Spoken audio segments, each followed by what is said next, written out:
юные, молодые, прежде всего. Ну, я надеюсь, что те, кто все 5 дней, и докладчики все вот присутствуют очень хорошо. Значит, докладчиков у нас 4, да? Вот сейчас один выйдет, который первый докладывает. Борис, иди сюда. Да. Из Санкт-Петербурга. Сегодня он будет делать первый доклад. Не доклад, а лекцию. И лекция будет вокруг, до около теоремы Баррета-Квилля. Это очень важная тема. Гомотопическая топология. Я не знаю, кто из них из Англии, но подозреваешь. А там написано даже так. Ну, Квиллен философский лауреат, известный, да, английский. А Баррет и Приди откуда они? Приди работал в Норд-Весте. Вот, в общем, я надеюсь, что те, кто... Да, вот еще у нас докладчики Крис Браф из Китая и Инди... По-настоящему из Китая. Тоже из Китая, да. И вот в Бельгии еще Аня. Из Санкт-Петербурга. Нет, ну полная вообще не разбериха, потому что меня-то объявил из Питера, хотя я из Москвы, а не из Петербурга, и Крис тоже. Все, да? Нет, сейчас, подожди. А еще 3 минуты. Так, в общем, мы решили тогда еще скажу, мы решили эту школу сконцентрировать на таких вопросах, которые связаны с гомотопической топологией, с одной стороны. Потому что гомотопическая топология, она в каком-то смысле лежит в основе гомологической алгебры. Хотя многие из тех, кто занимается гомологической алгеброй, об этом либо не помнят, либо давно забыли. Вот. Но, конечно, лучше об этом узнать с самого начала. А потом уже у нас начинается вообще какой-то там гомотопический, ну, вы знаете, как я его называю. Вот. И это будут Крис и Инди, да? Инди, по-моему, больше с приложением к SATA. I think you should speak English, no? Should I speak English? It would make sense, I think. Is there anybody? You're speaking about people who don't speak English. So I mean to say that we have homotopy.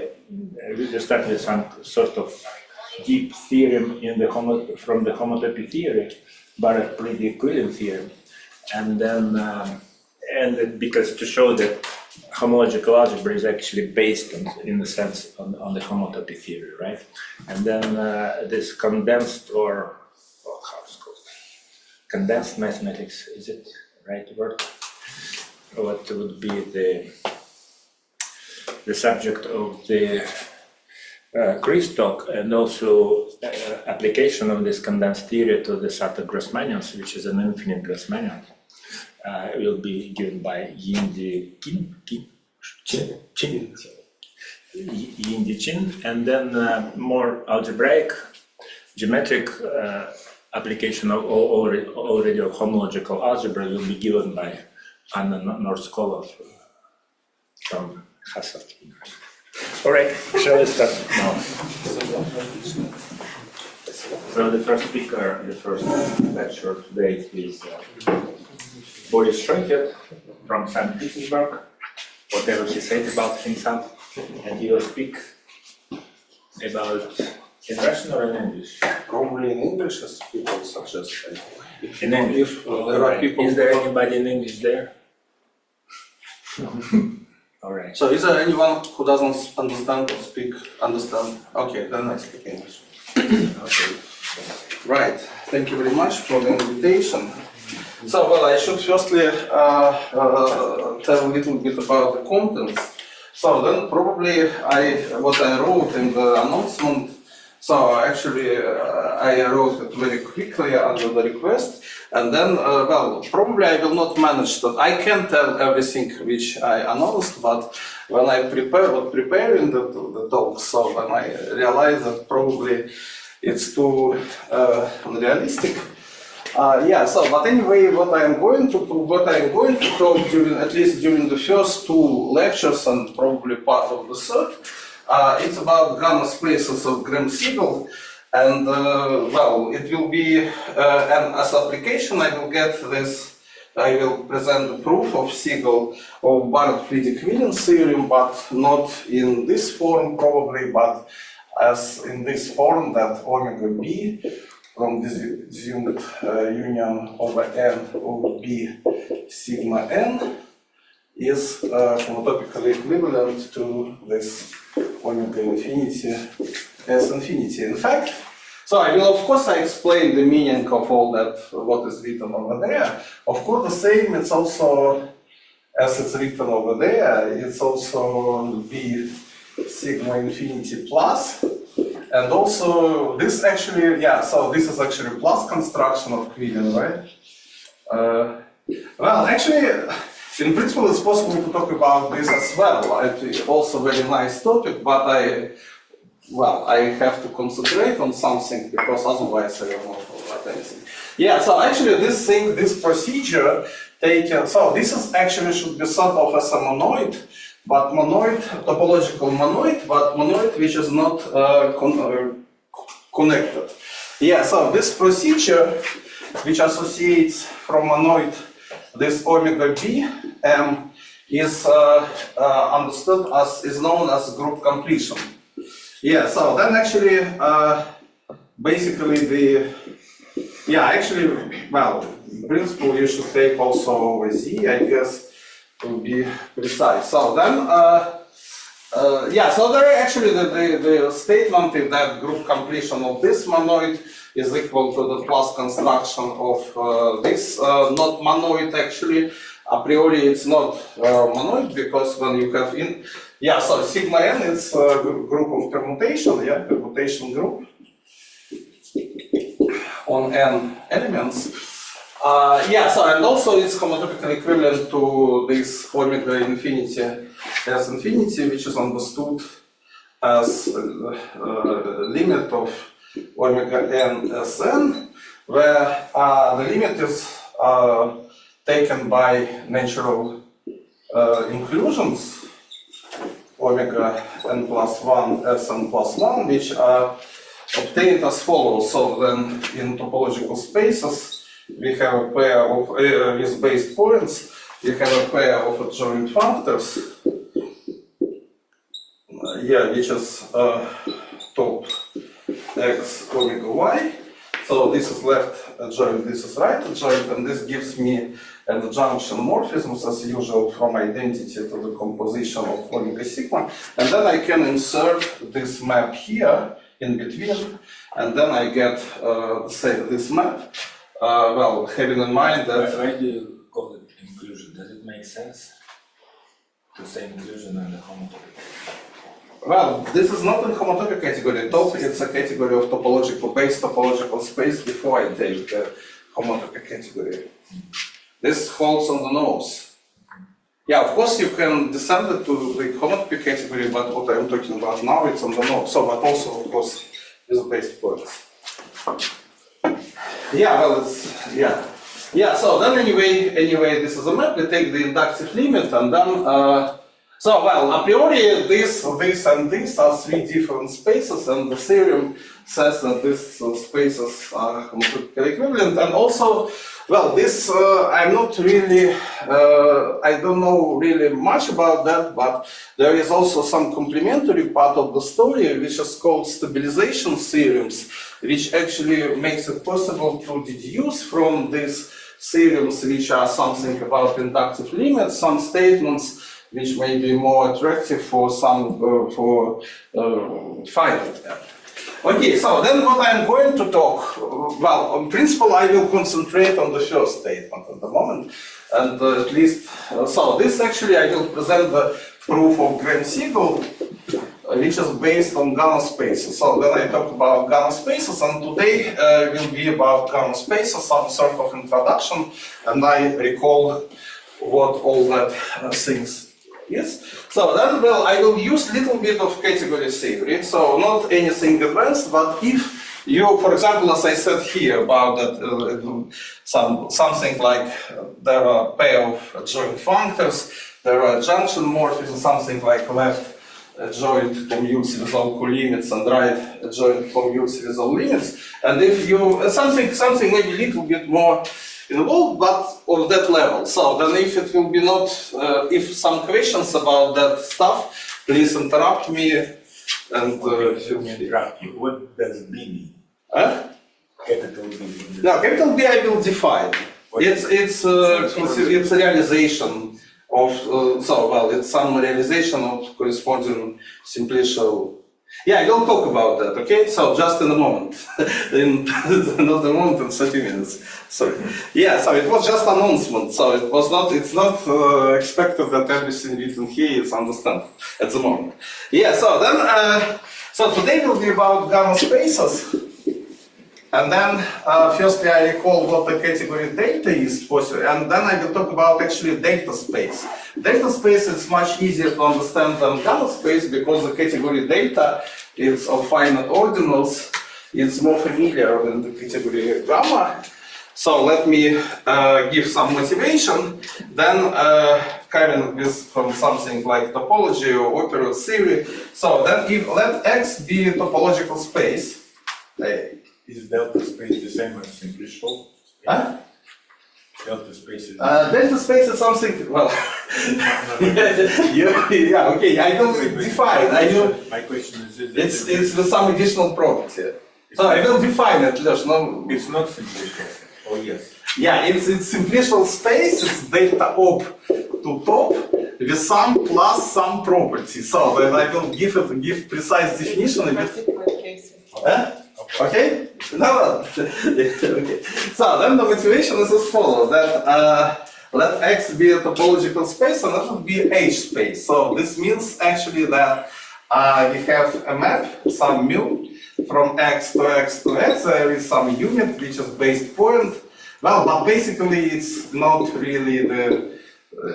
everything is it's not really unit and it's not really associative map. It's associative up to homotopy and unit up to homotopy. It's called H spaces. And then it's not assumed that this homotopy satisfies some higher coherency and so on, like a infinity or so. So just up to homotopy. So quite strange concept from algebraic point of view, but nevertheless.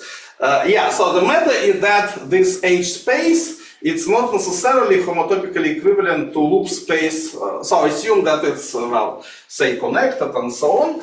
And then it's not necessarily homotopically equivalent to loop space of some space Y. Because, for example, if you have a loop space on space Y, then, of course, you have composition of loops, but, we consider loops which are maps of unit interval, right, to Y. So, well, if we do it in this way, preserving the base point, so Y has a base point, so then, so the composition is defined in the standard way, but then we change the scale. What is the base point on the interval? It's not the base point, but it's a loop, so then it's somehow subspace of the interval with two endpoints, and we require to map in this base point. Yeah? So I mean, two endpoints of the interval, closed interval, are mapped to the base point. It's called the loop. Yeah, so in the loop we have a composition like in the fundamental group, but then it's not really properly associative. It's the same phenomenon which we meet in fundamental group definition. But it's homotopic, and the matter is that if we have, say, this is alpha, this is beta, where alpha, beta are maps from 0, 1 to Y. So then if we have, say, alpha, beta, gamma, and alpha, beta, gamma, it looks like actually quite differently. So this is alpha, beta, and this is gamma. So this is 1/4, this is 1/4, this is 1/2. And yeah, and then actually alpha, beta, gamma looks in this way. So this is alpha, beta, gamma. And then the homotopy which relates one to another looks like that.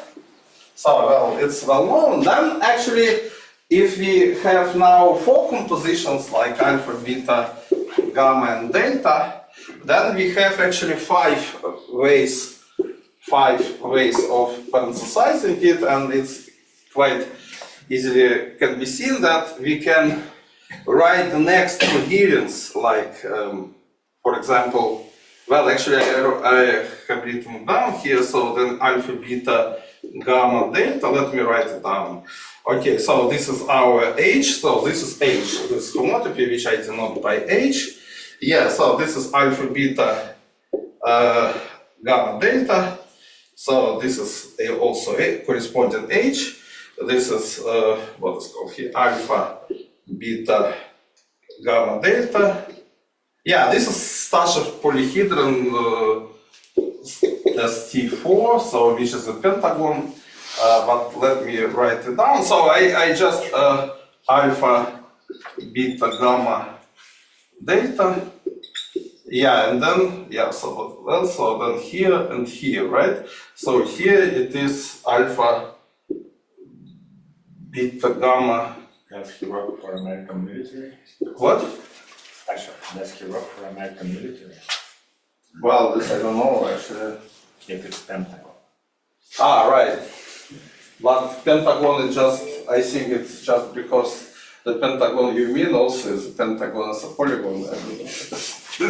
Okay, so then if you take H, the corresponding H, right? So it's easy to see that each edge, one-dimensional face, can be obtained by some, well, H is precomposed with some products and so on. And then the matter is that you can define something like second-order homotopy. So then you can you can actually define the map, the two-dimensional film somehow. So you have a map H from this, well, H2 from this pentagon, well, to your Y, such that the vertices and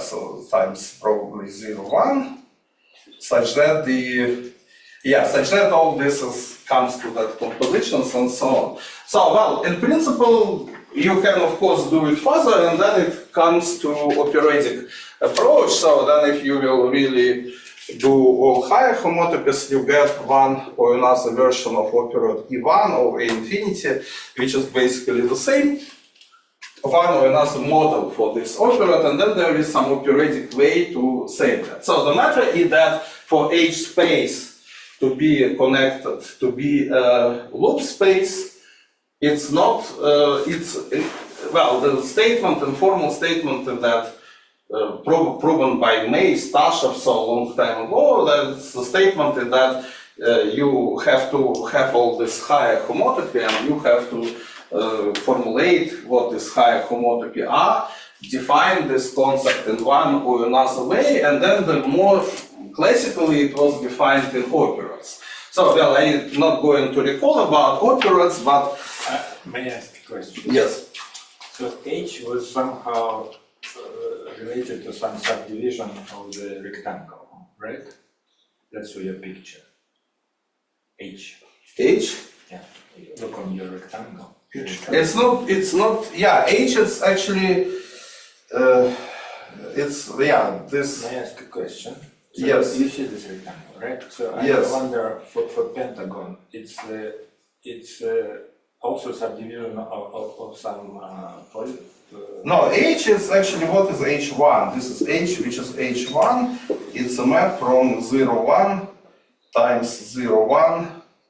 So this is our 0, 1 where the passes are alpha, beta, gamma, and this is some parameter interval to Y, right? So such that this is parameter T, parameter in this, so for T0 for T equal to 0 we have one composition, and for T equal to 1 we have another composition. Right. So, but you see this is a square somehow, rectangle. Yeah, something like square, right? So for the next one, when you have a pentagon, you replace one of these intervals by pentagon, and yeah. So this I replace this interval by pentagon, right? And then a restriction of wait, let me. Yes. Pentagon is multiplied by the interval. Yes, exactly. I said it. And there is also subdivision of this product. Subdivision of that product. Oh, look, you have subdivision of the interval of the square rectangle. And so the other one is also given by subdivision. Yeah, something, yeah, so, yeah. You mean something like that, right? Yeah, well, in principle you can do it explicitly, but I don't want to concentrate. I just wanted to explain. I am not going to use it. I just wanted to explain that for H space to be a loop space, you have to say one way or another what this higher homotopes are, and then to be sure that this higher homotopes exist for the product for this multiplication. Yeah, so then, and Sigal provided actually some in delta space concept. Well, it's not published, I think, because first paper was preprint, which I unfortunately have never seen. I would like to see it. It's called Homotopy Everything H Spaces. It's and probably it was circulated during several years in an unpublished way, and then this paper on gamma spaces Sigal published several years later. So then probably, well, at least someone told me that delta spaces appeared in this unpublished preprint, but at this time, of course, it exists in several places. But anyway, why I like to start with delta space, because it's actually it explains the Sigal solution for this problem, right? It's another way to formulate these higher coherences. But gamma space is not only that, but also it's something for this mu to be commutative up to higher, not only associative, but also commutative up to higher coherence. So then we start with associative, and it's called delta space, right? Yeah, so then I should probably recall something about the category delta. If probably people here are algebraic geometrists mostly, right? So they probably should know, I don't know. You shouldn't call it this way. Ah, okay. Should I, no, actually, I ask you as an organizer, should I recall a little bit about delta? Yeah. Okay, good. So then the objects of category delta are finite ordinals, not empty ordinals, where n is ordinal with n plus 1 element, and this is an ordinal 0 less than 1 less than n, totally ordered finite set of n plus 1 elements, and the morphisms phi from m to n is a map of ordinals which preserve the order, but not strictly. It can collapse two neighbor elements and so on. So the formal definition is as follows. So that What do you mean by collapse? I will explain. So then I less or equal than j, where ij some elements of the ordinal n, m, implies that phi of I less or equal than phi of j. In particular, if I strictly less than j, then phi of I can be equal to phi of j. This is what I mean that they can be collapsed. So it's not, probably this definition is due to Daniel Kahn, but I'm not sure. Probably, at least it was seriously studied by Kahn, but maybe it was invented by, someone told me that by Ehrenberg, maybe it didn't. Huh? What? That's right. What? Go. Yeah. So then let me introduce some maybe notation for these maps. So then we have to define and then delta, and then the simplicial object by definition. Its definition, so a simplicial object in a category E. It could be set, could be topological space, could be complexes of vector spaces, doesn't matter. Is a functor x from delta op to E. So this is definition, very simple. So let me just give some more concrete way of presentation of such functors. So then we have elementary phase maps to n, elementary phase maps. So these are maps which, so d0 till dn, right? So there are n plus 1 of this. So then basically di is defined in such a way that, so this is 0, so n, and then the image is, there is only one gap, and this gap is in the place I. So then this gap could be on any place from 0 to n. So then I have n plus 1 elementary phase maps, and also there are elementary degeneracy maps. These are from n to n minus. So these phase maps are injections, and these are surjections, and these are defined, and there are n of them. So epsilon 0, epsilon n minus 1, and the idea is that you have two neighbor elements for epsilon I, and so then they are injective outside of these two elements, and these two elements, they collapse to element with number I in ordinal n minus 1. So then we have n elements in n minus 1, so there is n of such maps. So then this maps to here, here, here, here, something like that. So and then there are some relations between them, which I don't want to reproduce now, but actually when you want to define the simplicial set on structure on some, so you have basically this x0, x1, so on, x2 in E, some objects, and also you have to define the action of di and epsilon j, which actually now are in backward direction because I have a contravariant functor, so from this decrease degree and this increase. So and they should satisfy some relations which this elementary, well, dual to the relations which this elementary phase maps and degeneracy maps satisfy. Okay, so then so let me give you the some example. For example, so let M be monoid, topological monoid or monoid in sets, doesn't matter. Then I define a simplicial set Xm by letting that this is M in N, and so then I claim that this defines me a functor from delta off to top, where let me explain you how so then for example for how the phase operators look like. So that You wanted to say why this is called simplicial.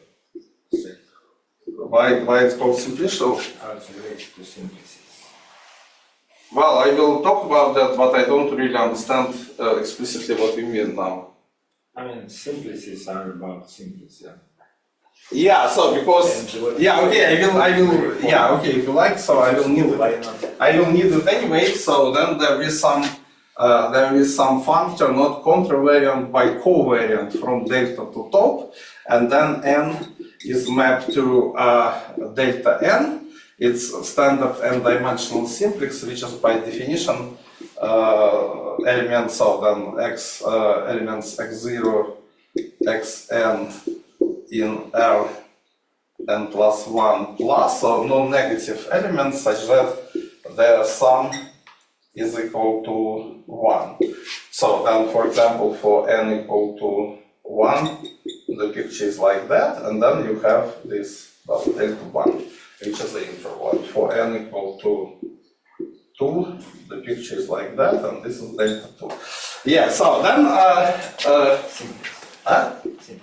well, it's but we will actually need that it's indeed a functor from delta to top. So it means that this operator also acts, but not contravariantly, but covariantly, and basically it means that di are mapped to delta n minus 1 to delta n, and this actually puts 0 in some. So x0, xn minus 1, it puts 0 to some i's place, right? Xn minus 1. So this is how the phase maps act, and the delta and degeneracy maps take the sum, so that it takes x0, xn minus 1, and it's xn, sorry, and then it's mapped to, well, you put here xi plus 1 at some place, and leave the other unchanged. N, yes. So then you get the functor, yeah, and then we will need it anyway, so probably you win this, right?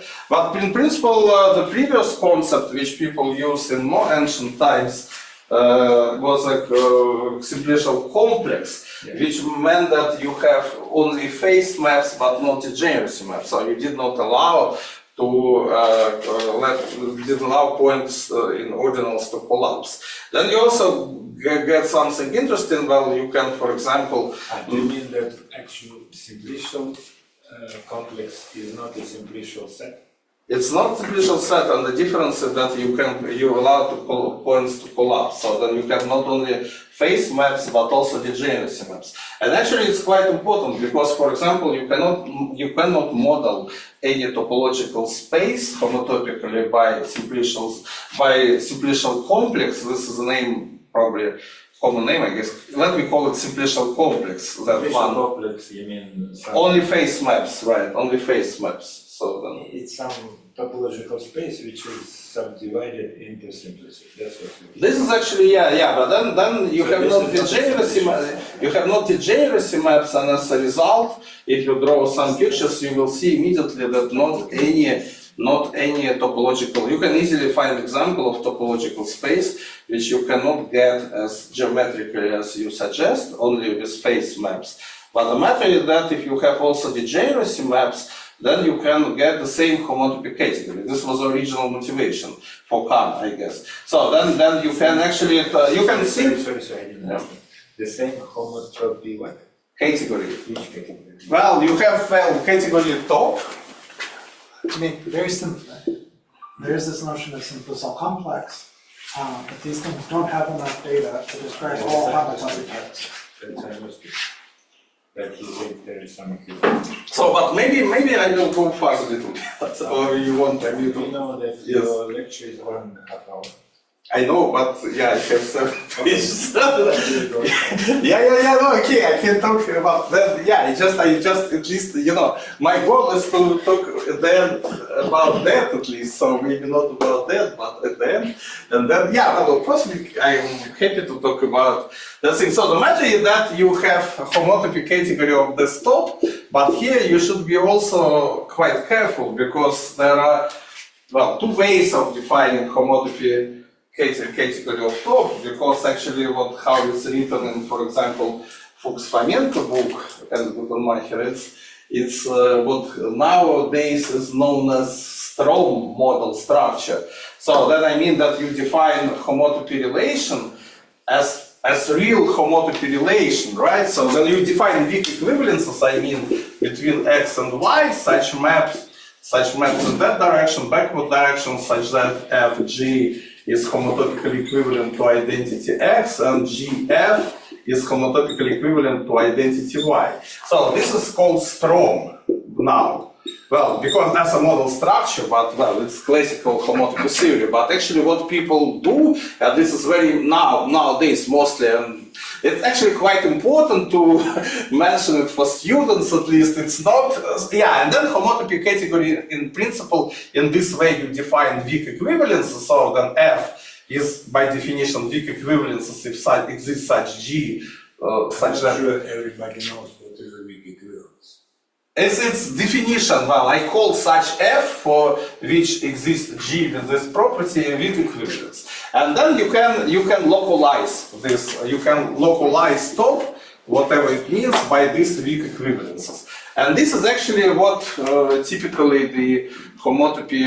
but actually in topology you do something different, because firstly you take the category whose objects are topological spaces and whose maps are homotopy classes of maps. And for this case, in this case, you immediately see that such guys, F, with this property becomes isomorphisms in this category. But this is a bit confusing, at least for me it was confusing, what in classical textbooks in topology is written, because in principle there is another approach which is called Quillen model structure.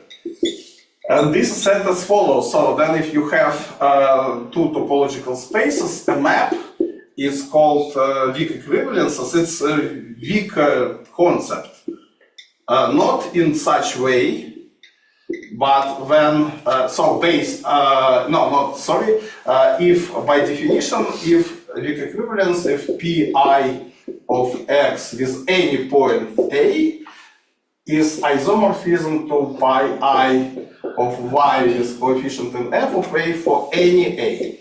Yeah, so and then it appears that for CW complexes, this definition implies this for CW complexes. Of course, this is always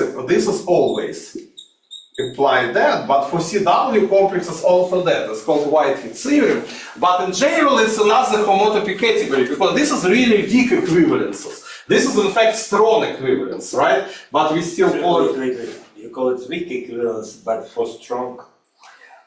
Yeah, well, there are two different ways. And it's the same category of topological space, so you have two different concepts of weak equivalence. One is really strong equivalence, and another one is maps with this property, which we call Strom or Hurevich weak equivalences or Quillen weak equivalences. Those are two different concepts. Yeah, and then actually what we mean by hot top, and nowadays it's actually when it's about strong weak equivalences, then still you model this W and got a homotopy category in this way, right? Yeah, but for this particular case, it can be easily constructed, this category, right? It can be easily constructed by firstly taking the category where of the same objects as topological space and maps homotopy classes of maps, right? And then it appears that then such maps F in such homotopical category appears to be isomorphic. So then it's a construction of that. So then you take all spaces and maps mod out the classical homotopy relation where F is homotopic to G. So then you have all spaces and homotopy classes of maps, right? Classes of maps, and this you get this homotopy. You get about it. My remark was about how you define this how it's called strong weak version. You didn't say what is the weak version of the homotopy hot top. You mean this one? Up there, right? Yeah. This is not weak version. It's different version, I would say. Yeah, I'm saying. So okay, and now definition. So now you call this weak equivalent. So let it be V0, and this will be W0. This is W1. So you take W1 minus 1 top. So you take localization. And equality. Equality mark. Hot top equals. It's by definition. Yes. Okay. It's not equal. Lectures. When you define what you're speaking about. Yeah, it's not. No, I don't mind, of course. But if I talk about all that stuff, then I will talk an entire lecture about this stuff. Maybe it would be It's more honest. Yeah, but I don't mind, of course. But I want to manage to talk about that at the end, So this is like. Okay, so what is actually what I claimed that simplicial when I said that simplicial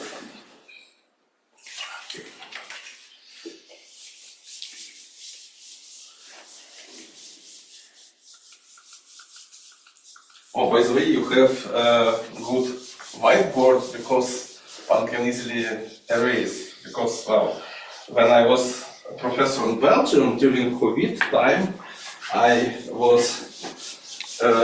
had to give talks sometime from my home, and then I bought some whiteboard like that, small one, not as big, and put it somewhere in my room, and then my house, and then my first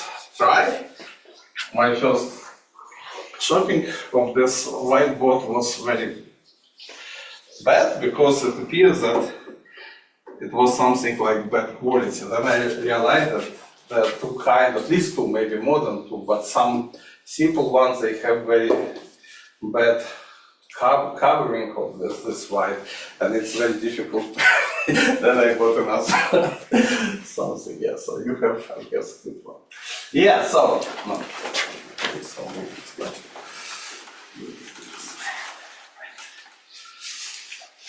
Okay. Depends on the time. Yeah, maybe I was too optimistic. We will see. So okay.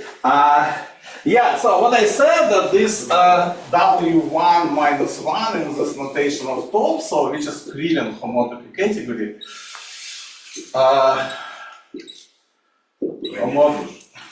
Homotopy category. So yeah, I mean this is something classical, Gurevich or Strom. This one is called, well, the words are Strom or Gurevich, I don't know how to call it. But this is called equivalent, and it's different categories in fact. So if you focus on CW complexes, it's the same, but in principle it's different. And this one is homotopy equivalent. It's equivalent to homotopy category of simplicial sets, which I will define a bit later. So this I will define a bit later, but not that one. So then I mean that here you have more weak equivalences, and then I mean that if you have spaces which have not a strong homotopy type of CW complexes, strong homotopy type in that sense, then in principle these are different relations. So there are some spaces, well, I cannot provide you examples of them, but of course they exist, some very complicated spaces which are equivalent in that sense, but not equivalent in the strong sense. So then you have more morphism to localize in principle, but it's, well, maybe it's a bit sophisticated, but I guess, again, if you consider finite simplicial sets, then it's not finite, just CW complexes. And here you consider all simplicial sets. Why finite? All I'm saying if you consider subcategory of finite simplicial sets, then it's equivalent. No, these are all simplicial sets. Did you hear? Well, then it's probably equivalent to finite CW complexes, I guess. The figure of finite simplicial sets is equivalent with one object, empty simplicial set. What? The only finite simplicial set is empty simplicial set. Why? I don't know. So let me... Okay, Леш, пожалуйста, давай, может быть, ну, тут я хочу что-то рассказать, но не знаю, а то так мы будем говорить вот во всем этом. Я могу кого-нибудь другого назначить. Не, ну я постараюсь, давай вот если я буду ускоряться. Denise is right. There are almost no finite simplicial sets. Why? Because the degenerate spaces go to... Yeah. Yes, that's finite mean that maybe It means up to the finite finite simplices in each Simplicial degree. complexes. Finite non-degenerate, yeah, well, one can define, yes, okay. One can define non-degenerate simplex, which is not the image of degeneracy map, right? And then finite means that it has finite non-degenerate simplices. But okay, let's skip all that things, yeah? So what I mean, it was actually some comment on that in that sense, simplicial sets model all homotopy types, and this is proven in the context of closed model categories. So then there is a closed model category on top and closed model category on simplicial sets, and this concept provides you a way to prove that homotopy, well, I mean, in this framework there is some technique which makes it possible to prove that homotopy categories are equivalent, and even that the set theoretically makes sense, because a priori when you apply the Gabriel-Zisman localization procedure, you have set theoretical issues, because if you start with a category which is small, meaning that morphisms form sets, then after you apply the Gabriel-Zisman, objects forms. No, objects not. Objects may be not a set, but locally it should be a set. So that I mean, if you have any two... Category by definition is something where morphism between any two objects is a set. No, it's a small category. No, I mean that objects, in general, objects may be not a set. Maybe not a set, but Yeah, that's what But morphisms between any two objects is a set. And then actually, this is a reasonable thing to, I mean, that all constructions keep us. For me, it's just the definition of the category. Yes, exactly, yes. But if I just meant that when you apply the Gabriel-Sussman localization, for example, if you do it with derived category in stupid way, not firstly pass into homotopical category, because if you take, but anyway. So then if you have this, so then if you have, in general, if you have this procedure, then you have this set theoretical issues, because here you have also objects, yes, everywhere here, and objects are not assumed to form a set. So then even if before the localization, so these are, for example, elements from this W in this direction, right? And this is X and Y. So then if you apply this procedure, then you get out of this convenient, what you like to call a category. So then model categories is some formalism which something like projective objects or so, or injective.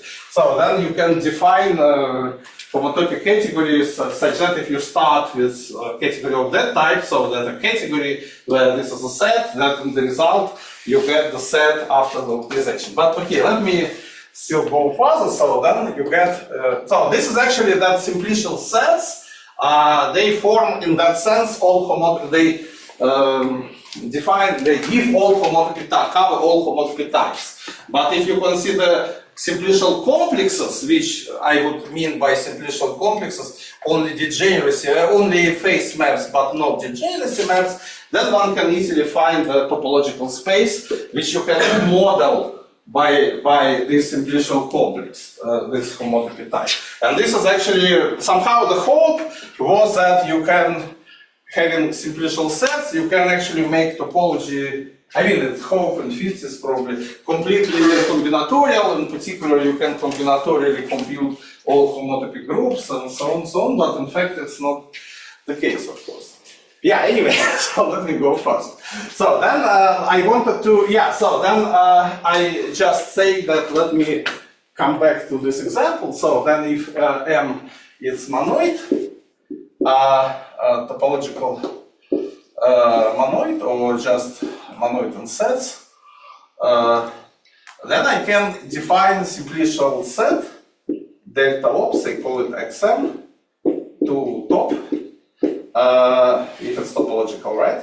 And then it's xmn is m in power n, and then I have to define the phase map. So then, for example, I have d0, d1, and d2 from m2 to have to define to m1, right? So where this d0, d2, and d1 and d2 are maps, three maps from here to here, which have one gap. So then, for example, d0 is this map, so gap is the first. d1 is the map where, where the gap is here, and d2 is a map where the gap is here. So then, for example, let me define for this map such three maps explicitly, and then you will see what the definition in general is.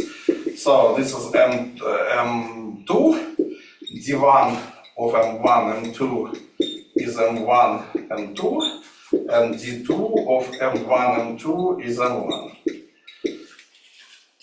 So in general, if you have Mn to Mn minus 1, then you have to D0 of M1, Mn, you just drop M1, so it's M2, M3, so on.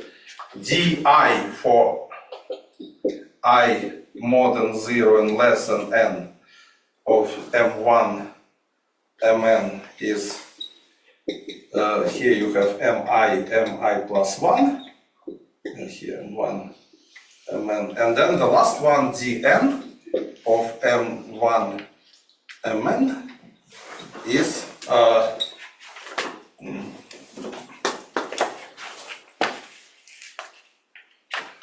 is m1, so on mn minus 1. So these are two, this d0 and dn called extreme phase maps, and result of application of them is projections along the first and the last factor, and these regular phase maps, they act just taking product.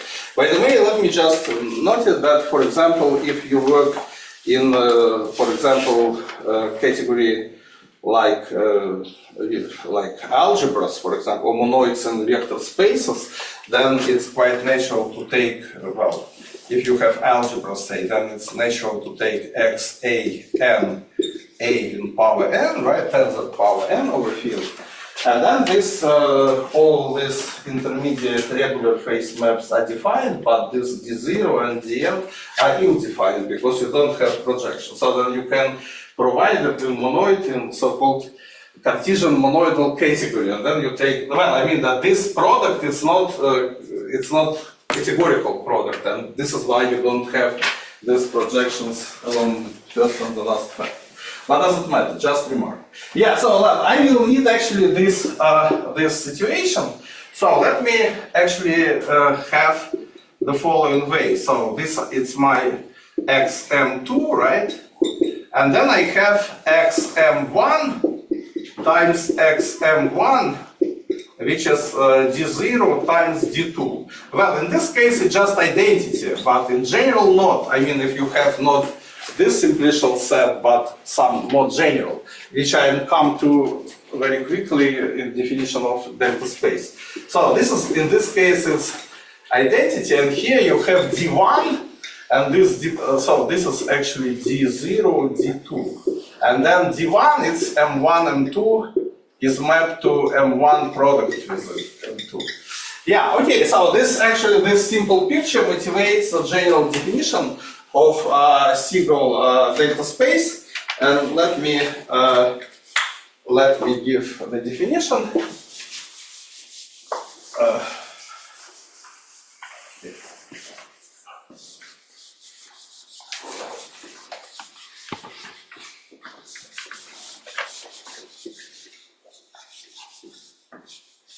And it's actually already a very interesting concept, I would say.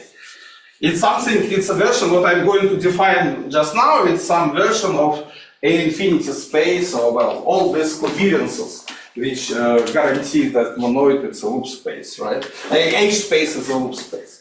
Okay, so then delta space, it's a functor x from delta op to top, such that the first condition is x0, it's contractible, and the second condition is that you have for any n, well, this xn to x1 in power n. But how you do it, actually you consider iterated extreme phase maps. So then I mean by here that you take 1, yeah, so then this is 1, this is 0, and this is 1. You take it to n in such way that 1 comes to I, and 0 comes f. This is f of 0, and this is I plus 1, it's f of 1, and this unable, and yeah. So then the image is here, yeah? So it means that you take the maps like d0 and dn, these extreme maps, and use their composition successively. So then the result, for example, in this classical example, the result is just projection, right? So then if you have, for example, this xm, n to xm1, and if you apply this f, to then f maps m1 mn just to mi, which we can see from these formulas. And this is actually the motivation, because you have the same, so let me call it fi, right? This map. So then you have here this f1, so on fn, so these are some compositions of extreme phase maps. And here, yeah, and then this should be weak equivalence. whatever. So you should have a concept of weak equivalence. For example, it could be homotopy equivalence if you like, or this weak homotopy equivalence. But anyway, it's not isomorphism, but something like, for example, in the more algebraic example, it should be some sort of quasi-isomorphism. But in algebraic example, unfortunately, as I said here, you don't get simplicial set, you get a simplicial object, you get something different. Yeah, but anyway, weak equivalence. Yeah, so then and that's it. So what is the meaning of this definition? I have a question. There's also, I think you asked it. Yeah, is this the same with the single spaces? It's data space, not gamma space. No, well, I call it data space. Maybe it's called single space, I don't know. Yeah, probably yes. Yeah? I think it's what people call single Yeah, single space. Yeah, so the meaning is that actually you like to say that, for example, you have x2, some product x, well, you have some product, well, what you like to say that the product from m, well, from x1, so here actually x1 is the core, and all that higher m, xn are something like artificial decorations to perform this weak associativities. Coherence condition. So then x1, and you have something like, in classical case, you have something like x1 to x1, which should be not associative, but associative up to homotopy, and there should be associative. And this comes to this operator. I thought though that you were supposed to, this was supposed to be like a nerve construction. So the x1s were supposed to be kind of fiber products over x naughts. Like, yeah, but I talk about monoid. I don't talk about category at the moment. So you assume that x naught is a point. It's a point. I see. Okay. Yes, no, but it's weak point. It's contractible. Okay. Yeah, if you have something like yeah. Single space is like the version where you remove the first. For several, yeah. You take fiber products. Okay. Yeah, well, I will talk about nerves a bit later, maybe not today. So then anyway, this is, well, it's defined. So what is the meaning? So then here you have this map, x2 to x1 times x1, for example, which is defined from d0 and d2. And then you have a map to x1, which is defined through d1. And this is assumed to be weak equivalent. So this means that a priori this map does not exist. I mean, it doesn't exist canonically. So, well, to make it exist, you have to invert this weak equivalence. So, well, Sigal actually works in the classical category of topological spaces. I mean, Stromo-Gurevich, not Krillin, because when he works with realization, somehow the phenomena with which, there are some subtle points with geometric realization of topological simplicial spaces on top, and then he somehow, actually it's some subtle points which nowadays are known that you have to assume that X should be reticle fiber, but actually this is what invented by Sigal, I would say, in this paper, because he found this phenomenon and explained how to overcome it, and then, but anyway, he works in a strong situation, so then weak equivalences are just homotopy equivalences in his papers. Yeah, so then in principle, well, for example, if it's homotopy equivalence, as Sigal assumes, but it's not necessarily, then you of course can invert it, but not canonically. And then if you invert it, then you get some map, right? From x1 to x1 to x1. But it depends, of course, on the way how you invert it. This way it's not unique, it's not isomorphism. Then you have, well, that idea that actually if you don't invert it by perform everything as such diagram and extend it to high n with this condition, then what you get is something like a infinity condition, that all these higher coherence conditions on higher associativities, like for example, you here with pentagon and so are satisfied automatically. Of course, now it's proven statement, so then I guess it's proven by Clemens Berger. Well, I guess something like, yeah, so then I think the statement theorem is something like that, that let X be Sigal, well, delta space with X1 group-like. I explain what group-like is.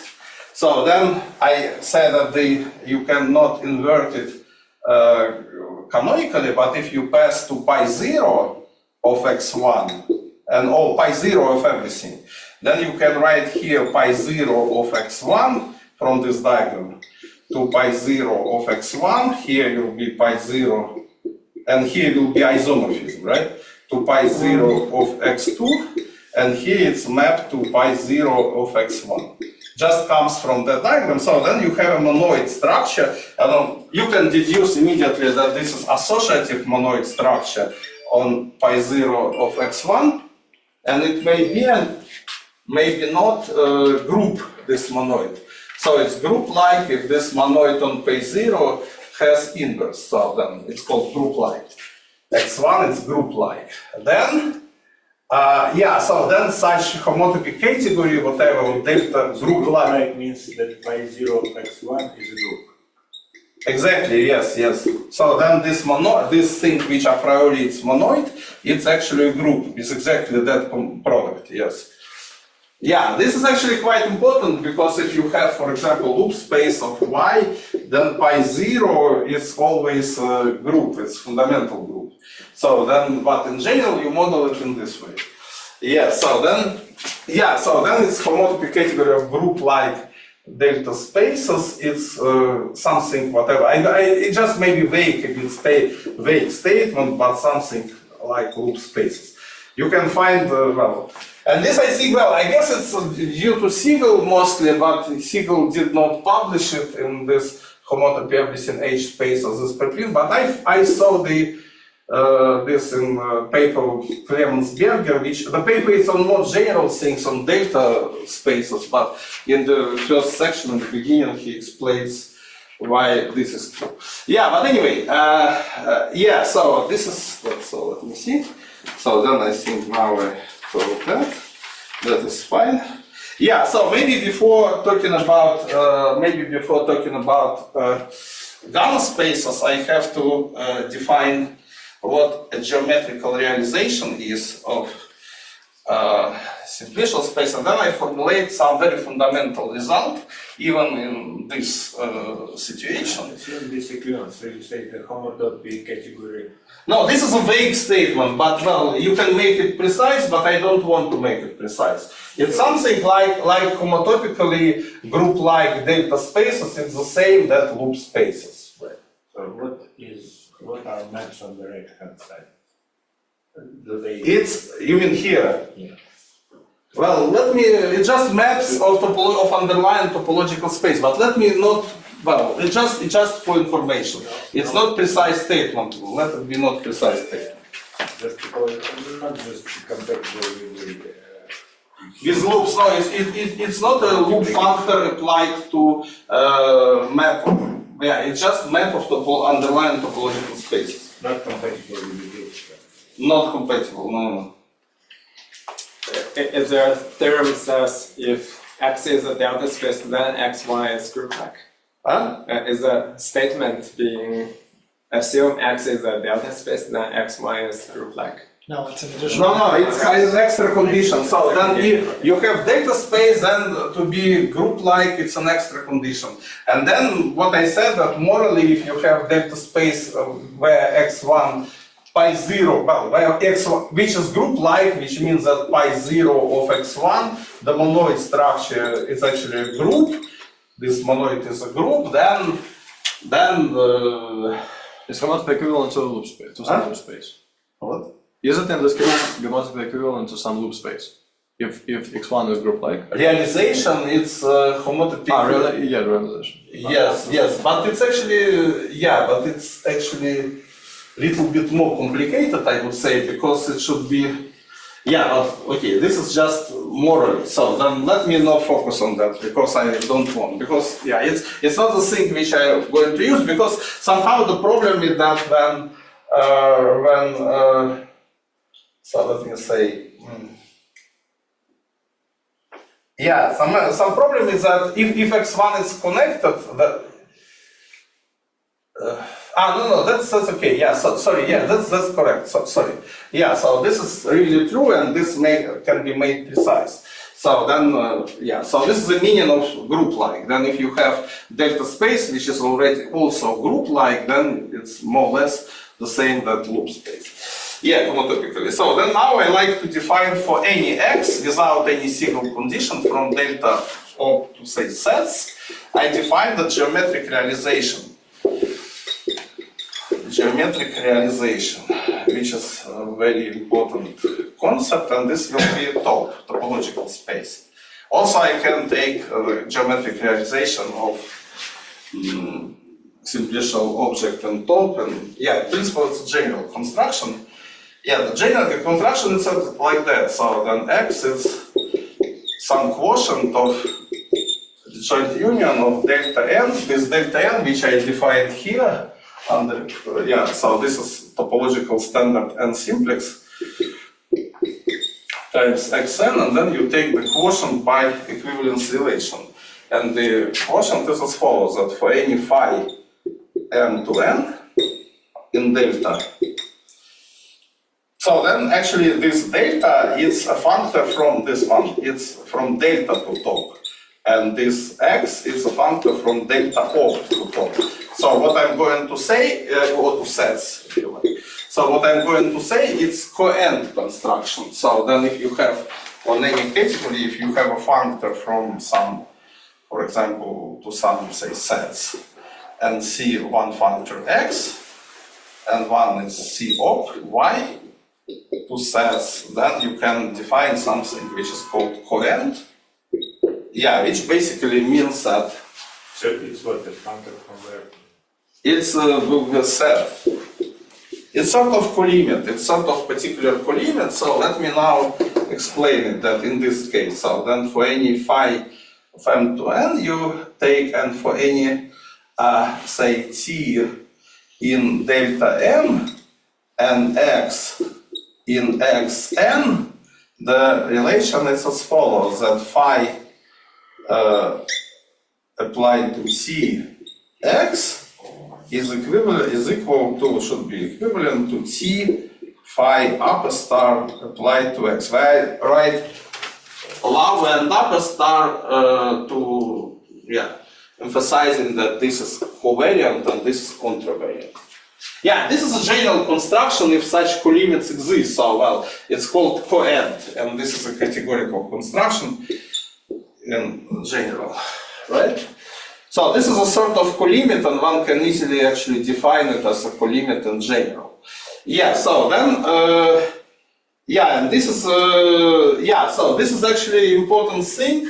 So then, first of all, we have that in top, realization of x to any z, it's the same that in simplicial sets from x to singular complex of y of z, where singular complex of z is also topological space, and and singular complex of z in n it's home and top from this delta n, the standard simplex to z, as a set.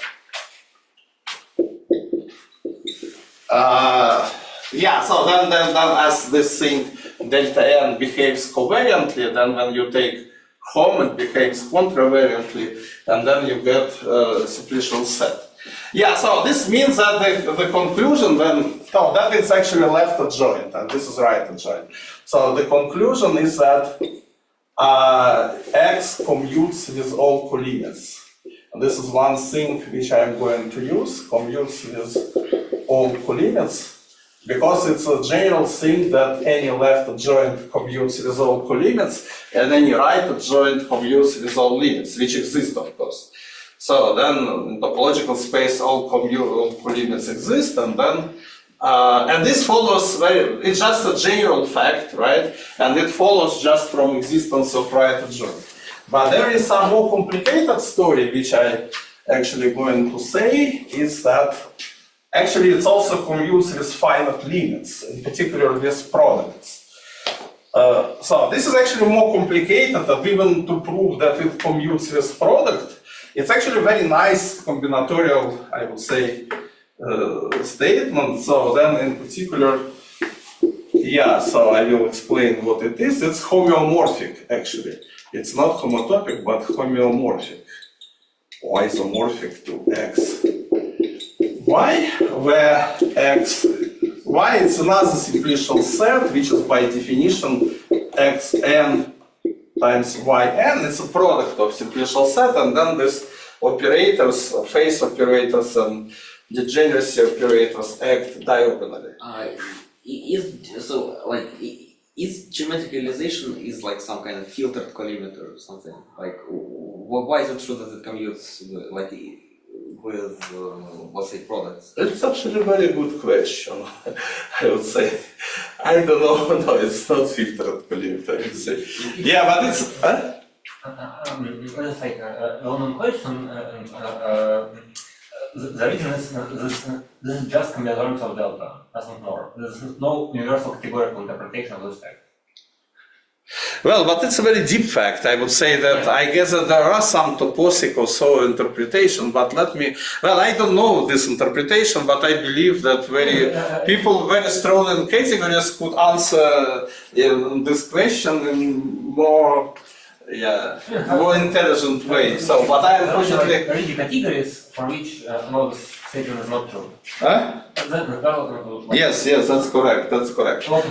Yes. For which? Yeah, that's correct. Yeah, so then, for example, so this is actually, this fact is not true if I define simplicial sets as Alex suggested, without degeneracy maps. So this is true only with degeneracy maps.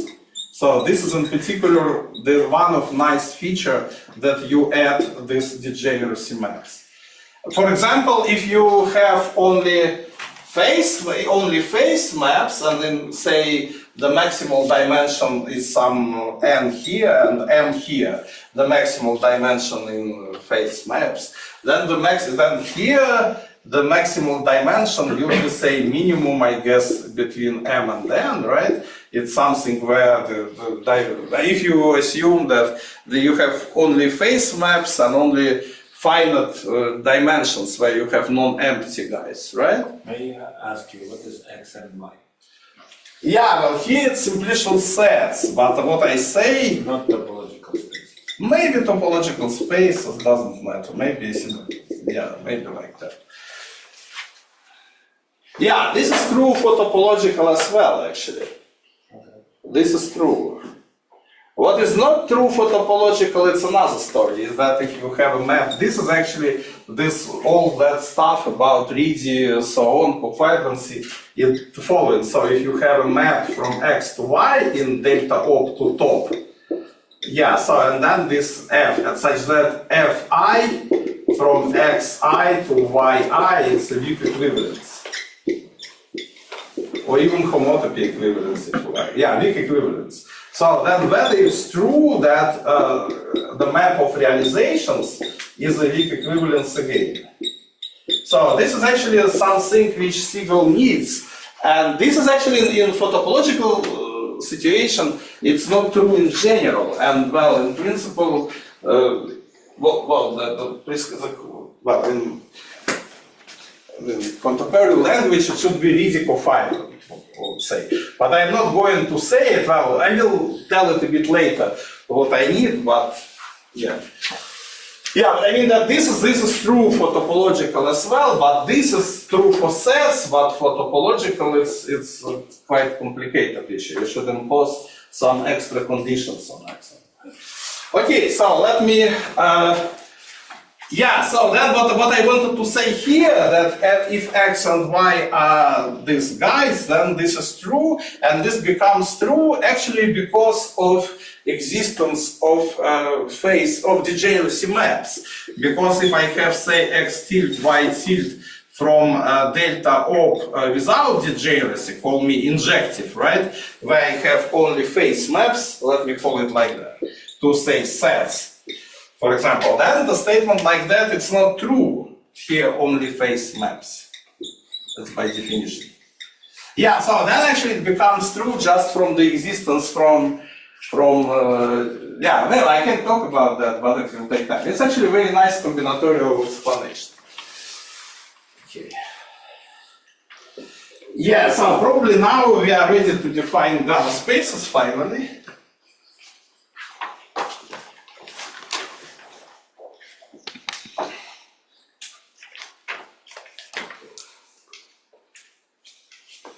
So gamma spaces is something which like to model as delta space, group like delta space, model loop spaces, right? So one can ask the question about how I can define a similar algebraic structure which model n-fold loop space.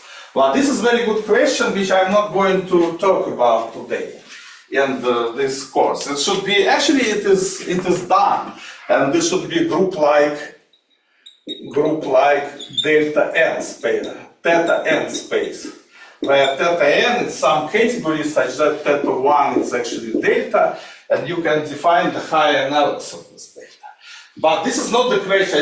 I just like to put the questions in some order. So this is a very good question, but we have the answer, so Sigalic type answer for n equal to 1, and then the next thing is for n equal to infinity, which is actually the category gamma. It's not theta infinity in any sense, but some category gamma. Yeah, so but what is actually this infinite? So then it should model something like that, but infinite loop space. But by this we understand the spectrum, but moreover, actually we will model connective spectrum, which is important. So then, but let me talk about this. So then it means that we have x. And the other hand side, you mean gamma spaces. What? This. Gamma space, yes. Group like, yes. So that is model connective. So then actually, if you like, if you're interested not in all spectra, but connect, yeah, I will define connective now. So connective spectra, then it has, homotopically, it has a very concrete algebraic model, and this is actually group-like gamma spaces. But we get, unfortunately, only connective spectra in this way. So this is topological sequence of topological spaces, such that x0, right? x1 or x1, probably 0. I don't know actually. x2, so on, and then we have from xi. This is these are based topological spaces. So then in top, and then we have suspension. So then suspension xi should be mapped to xi plus 1, or equivalently xi should be mapped to by junction loops of xi plus 1 based loops, and then yeah, so then it's called omega spectrum if these things are homotopy equivalences. These adjoint maps are homotopy equivalences. For all I? Huh? All I, yes. And this is actually what we mean for infinite loop space. So then we have somehow x0, which is loops of x1, homotopically x1 is loops of x2, and so on. And this we will map by some algebraic way similar to that. That's what I'm going to do.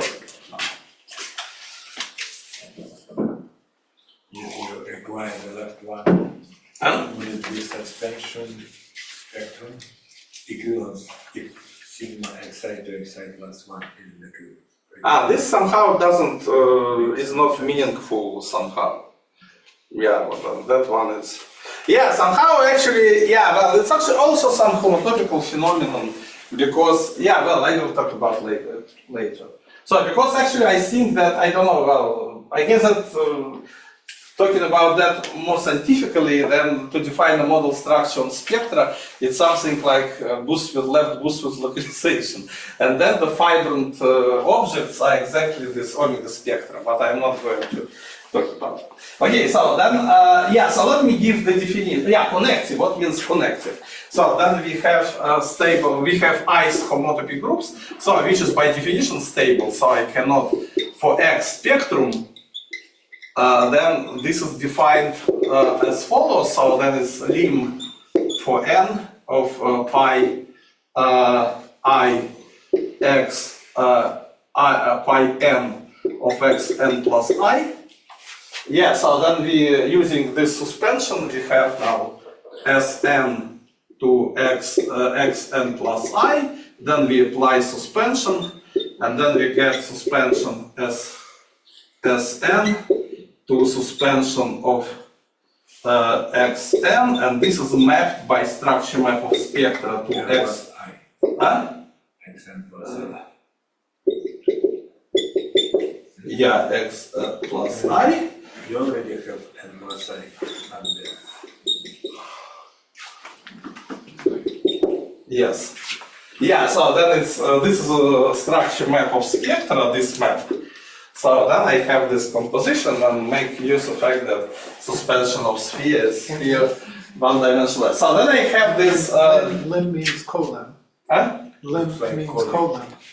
Colim, yes, so it's lim, yeah, it's of course colim, yes, sorry. I just, sorry, yes, it's colim. That's what you require from it. Nothing, just some definition. So then the spectrum is called connective. Connective if pi I of x is 0 for I negative. Yeah, so for example, for omega spectrum, I stable. huh? I stable. Unstable, but for spectrum I don't have not stable. So then when I talk, have one. this I write, yeah, I wrote it in parentheses because it's, yeah, I will keep it reviewed. Yes, so then pi I, yeah, so then I have omega spectrum, then this condition that no negative homotopy groups means that pi I, in particular xn, is 0 for I less than n, if I have omega spectrum. But in general, it's not expressed in such a way, right? So, but basically, if I have this situation of omega spectrum, it means that homotopy groups of xn on benching start with that. Equivalent. Huh?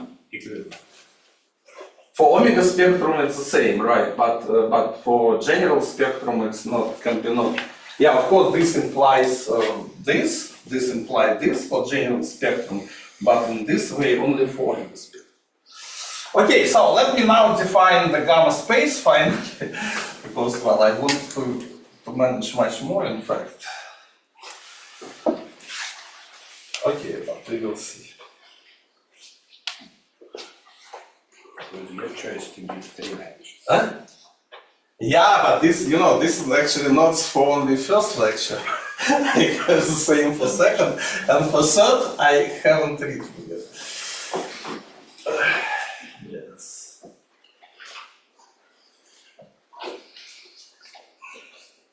Yeah, but anyway.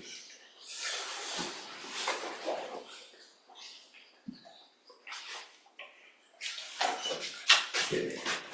So.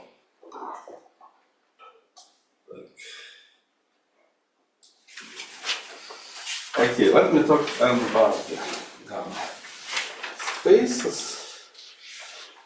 Okay, gamma spaces. Yeah, I missed some interesting things. But okay, so I define category gamma.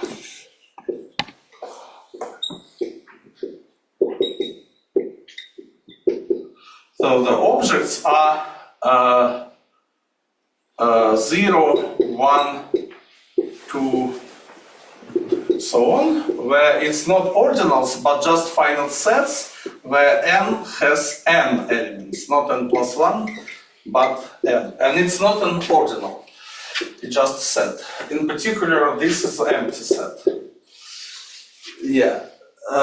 So now we have to define morphisms, right? So we can also, well, alternatively we can say that it's finite sets, including empty set. But it's some model if you have some precise finite set for each number of elements. Okay, so then if ST are finite sets, then what is a map from S to T in gamma? It's a map from S, well, okay, it's the following thing. It's to each, it's a map from S to P of T, where P of T is the set of all subsets of T. Yeah. So then all subsets. And this is a map such that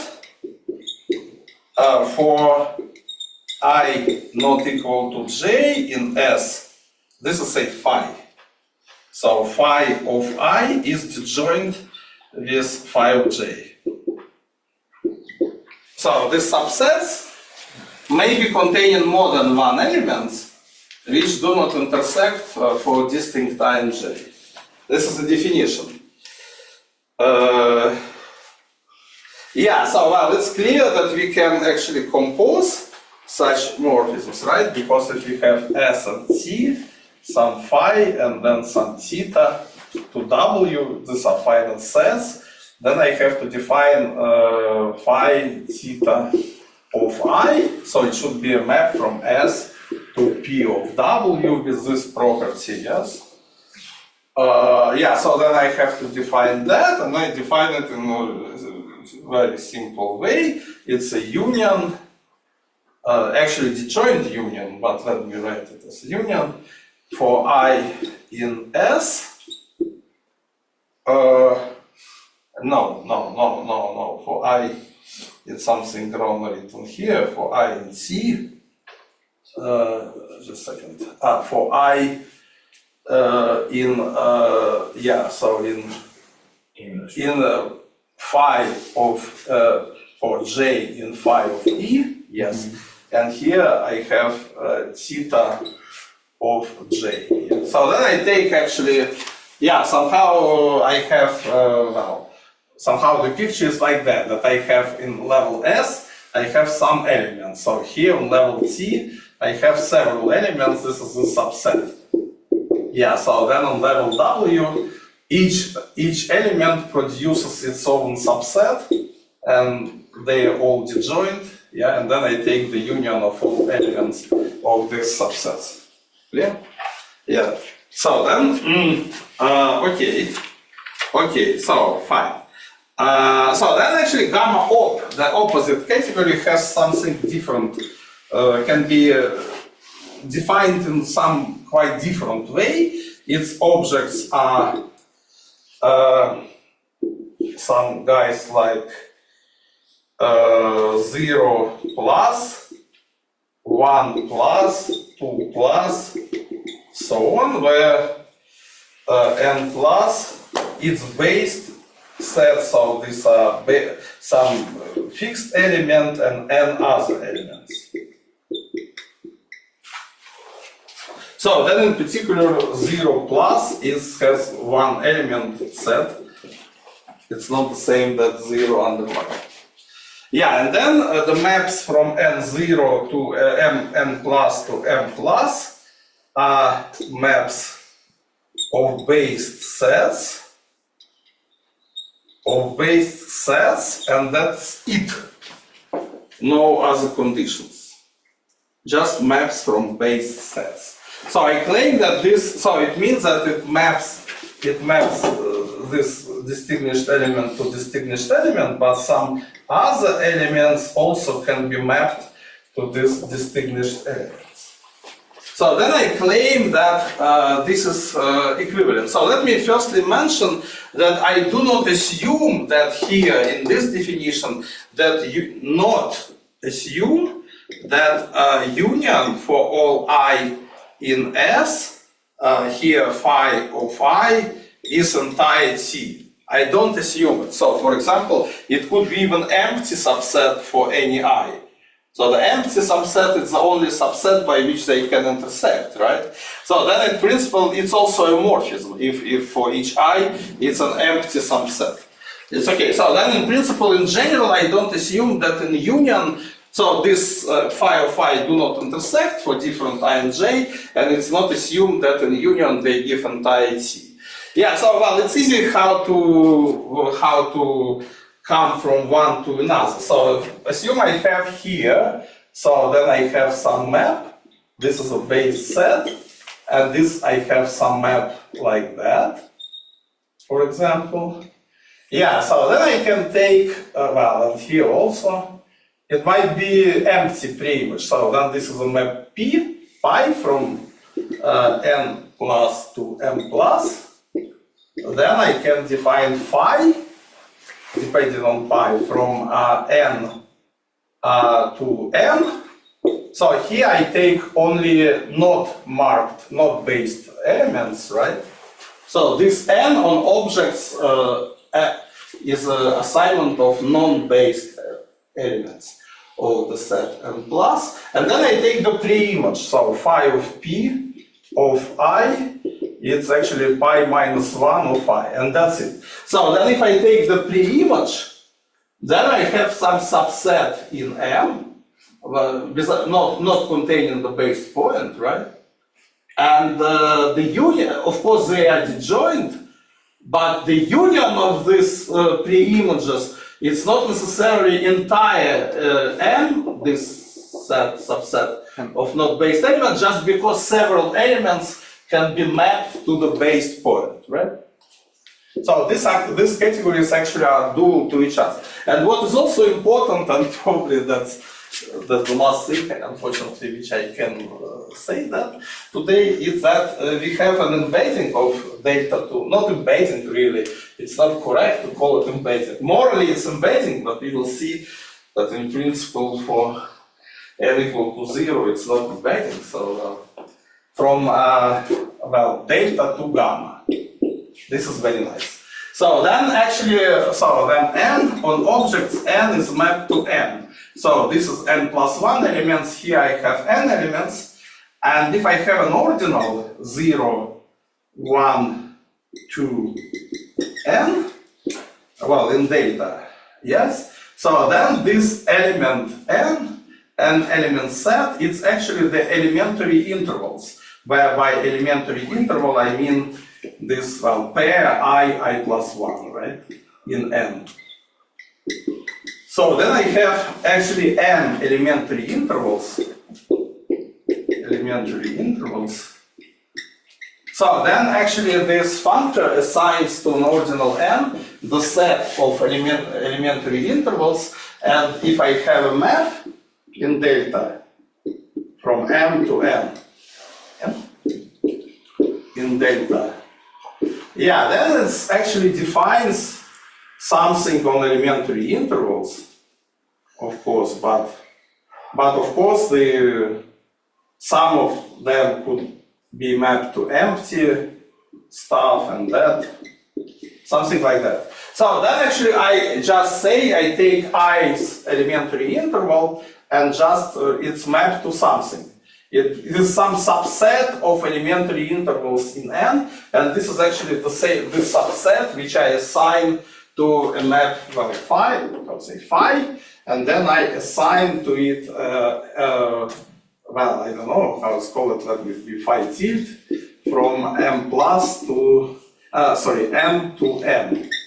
And this is, so I work with the first definition of gamma, not gamma op, and then this m and n are the sets of elementary intervals, and well, if I have a map of data, then of course each elementary interval gives me some subset in the image of elementary intervals of n, maybe empty, which are distinct, disjoint, and the union is not necessarily the entire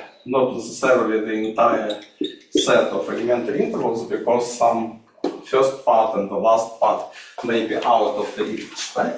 So then I have a map from delta to gamma, and well, it's another very interesting feature that which you don't have in delta, that I have a map from gamma to, sorry, actually, did I start at time or 5 minutes late, right? Or did you? No, in time. Okay, then then I should probably stop now. Yeah. So well, in principle, yeah. So what gives me the fact that I have such map? It means that if I have a gamma op to sets, then I can restrict it to delta op, and I get so for any category, in fact. E is a top, for example, E. Then I can restrict it to delta, and then I take realization. So then if gamma op to, well, some x, or it's typically it will be denoted by A, to E, well, to top, for example, then I have I from delta to gamma, so op.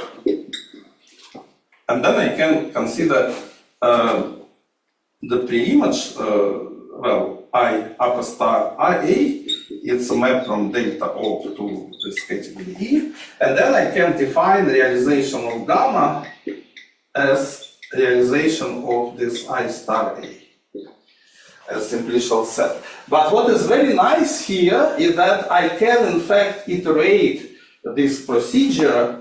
So then, for example, you know, some feature like that. So let me maybe say that if M is actually commutative monoid, oh, I write, sorry, commutative monoid, then how we can say it algebraically that monoid is commutative? It's actually saying the same, that this map, the product map, is a map of monoids, right? Is a map of monoids. Well, yeah, so then actually when I define then this simplicial set, call me nerve, this simplicial set, it is what I before denoted by xm. So then from here it follows that n of m, yeah, it types n of m is mapped to n of m. Yeah, so then when I take realization m, meaning that realization of n of m, right? This is typically called Bm by definition. This was answer what is B, right? It's, you take monoid, you take this construction, you produce a simplicial object, and then takes its realization. It's B. Yeah, so then, as we know, this realization commutes with finite limits, at least with products, and then this implies that we have a map like that. So then it's again, then this realization, then Bm is a monoid again. Is a monoid again. Huh? Huh? Yeah, for commutative case, only for commutative. It's again monoid. So you can iterate this construction for commutative monoid. You can take B, it's monoid again by this reason. Then you can take B of B of M and so on, B of B of B of B of M, and then you get a sequence of spaces. And this actually, we will see that it actually is spectrum naturally. But in general, if we have not commutative... Start speaking Russian, huh? You should stop. Yeah, so just last sentence and I will stop. So then actually this map from gamma times gamma to gamma, in general case for gamma objects, makes it possible to mimic this construction of successive application of B for the case of commutative monoids. So then, unfortunately, that's it. Thank you.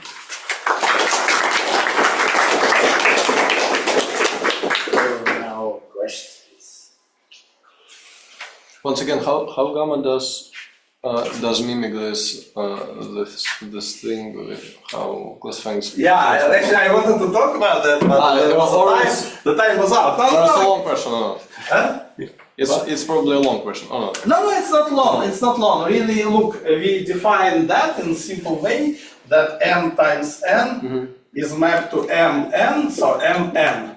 So then somehow it's elementary squares, right? Okay. Okay, so it's a set of mn elements, and then if you have one map on first argument and such a map for the second argument, then clearly you have just a product of subspaces. Yes. There. Okay. And this is actually the feature of gamma, not of delta, because it does not preserve the order when you say that. Oh. Yes. So, but then if you, as far as you know that, So then, for example, if you have A from gamma op to anything, then you can make the precomposition with the thing. So then you can consider the same A as gamma op times gamma op to E. So then you can realize only by the first gamma op and skip the second gamma op. So you take this realization, I mean that you restrict to delta only by the first argument. And second argument you keep unchanged as object of gamma op. So then you take this BA or B, I say first of A. And this still depends on S, where S is an element of gamma op. So the second argument is S. So then you get actually realization, it's again a gamma object. Due to this map, and morally the same phenomenon, but in more generality than this feature for commutative monoids. Okay? Yeah. Yeah. Thank you. Okay, you can continue at lunchtime. So we stop on this. Thank the speaker again.